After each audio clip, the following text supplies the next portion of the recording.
Find the range of the function y equals f of x equals x squared minus 1 divided by x squared plus 1.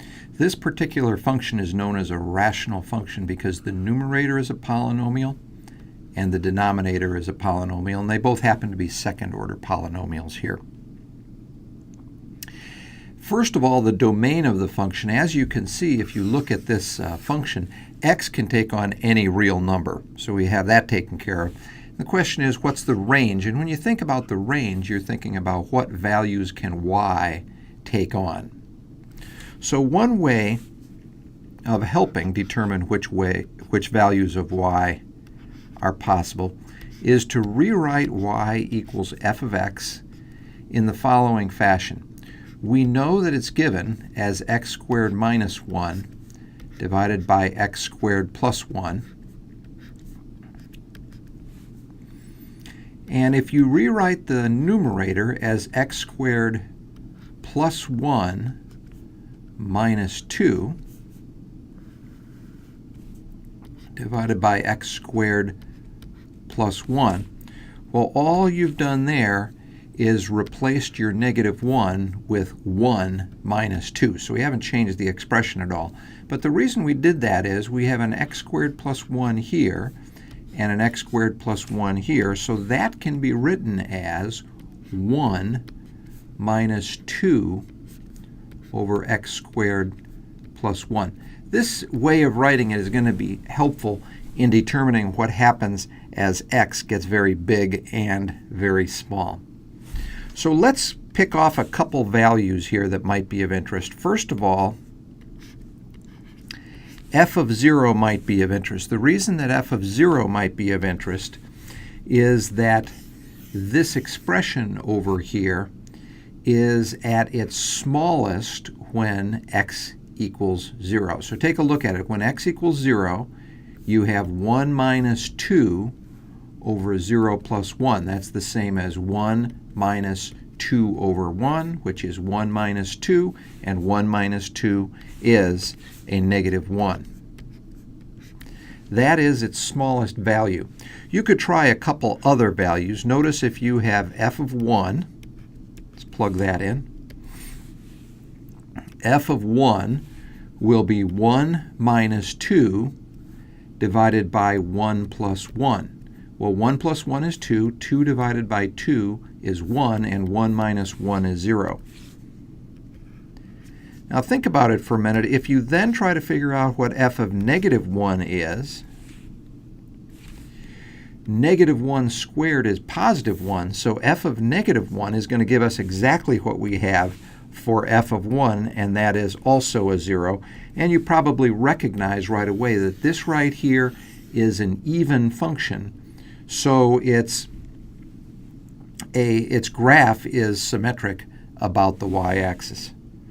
Finally, let's ask another question. Here's some new notation which you haven't seen yet, but you'll see eventually in calculus. What is the limit as x goes to infinity f of x? Well, in this particular case, what we're going to do is we're going to put a very, very large, that's what's meant here, x going to infinity, a very, very large value in for x. Just to keep it simple, let's put 1,000 in for x. Let's calculate f of 1,000.